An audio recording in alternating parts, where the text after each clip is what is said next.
Assalamualaikum warahmatullahi wabarakatuh. Perkenalkan, nama saya Nimas Ayu Febrianti, NIM 238013.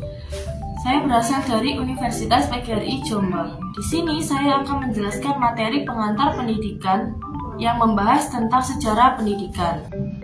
Sejarah pendidikan di Indonesia. Indonesia menetapkan tanggal 17 Agustus secara resmi sebagai Hari Kemerdekaan Indonesia. Pada hari itu, Indonesia secara sah telah mendeklarasikan diri sebagai negara merdeka yang membebaskan bangsa dari penjajahan. Meskipun demikian, Indonesia masih memiliki tugas untuk mengembangkan pemerintahan, masyarakat, kesehatan, hingga pendidikan. Hingga kini, puluhan tahun berlalu, Indonesia masih terus meningkatkan berbagai sektor untuk mewujudkan visi menjadi negara maju yang mampu memakmurkan rakyatnya. Salah satunya adalah melalui sektor pendidikan. Seperti yang kita ketahui bahwa pendidikan adalah fondasi awal kemajuan sebuah bangsa. Bangsa dengan muda-mudi terdidiknya tentu mampu membawa perubahan positif dan mendorong kemajuan nyata pada negara.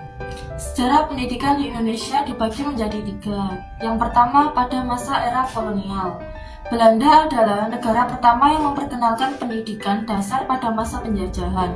Sistem pendidikan Belanda adalah Queristring, dari cabang pendidikan yang berdasarkan status sosial penduduk koloni dengan lembaga terbaik yang tersedia untuk penduduk Eropa. Pada tahun 1870, kebijakan etis Belanda membuka pintu bagi pribumi untuk dapat bersekolah. Hal inilah kemudian menjadi cikal bakal sekolah dasar di Indonesia. Pada tahun 1871, Parlemen Belanda mengadopsi Undang-Undang Pendidikan baru yang berusaha menyeragamkan sistem pendidikan pribumi agar merata di seluruh Nusantara di bawah pengawasan pemerintah kolonial. Namun, seringkali pembangunan ini kekurangan dana karena banyak politisi Belanda yang khawatir perluasan pendidikan akan menimbulkan sentimen anti-kolonial. Pemisahan antara Belanda dan Indonesia dalam sektor pendidikan mendorong beberapa tokoh Indonesia untuk memulai lembaga pendidikan bagi masyarakat setempat. Yang pertama, orang Indonesia Arab mendirikan Jamiat Khir. Yang kedua, Ahmad Dahlan mendirikan Muhammadiyah, dan Ki Hajar Dewantara mendirikan Taman Siswa. Pada masa penjajahan juga terjadi kesenjangan yang besar antara penduduk laki-laki dan perempuan terpelajar. Hal ini menginspirasi tokoh perempuan terdidik seperti Kartini dan keluarga Van Deventer untuk meningkatkan keterlibatan perempuan dalam pendidikan. Yang kedua, era penjajahan Jepang. Selama pendudukan Jepang dalam Perang Dunia II, berbagai sistem operasi pendidikan Belanda dikonsolidasikan dengan sistem pendidikan Jepang. Hal ini menjadi kemunduran pendidikan di Indonesia karena sekolah memulai pelatihan militer dan fisik yang berorientasikan anti barat. Yang ketiga, era kemerdekaan. Dalam pendudukan Jepang dan Belanda, sebagian besar lembaga pendidikan berdiri untuk mendirikan dukungan dan kebutuhan mereka alih-alih bertujuan untuk memajukan intelektual pendidikan Indonesia.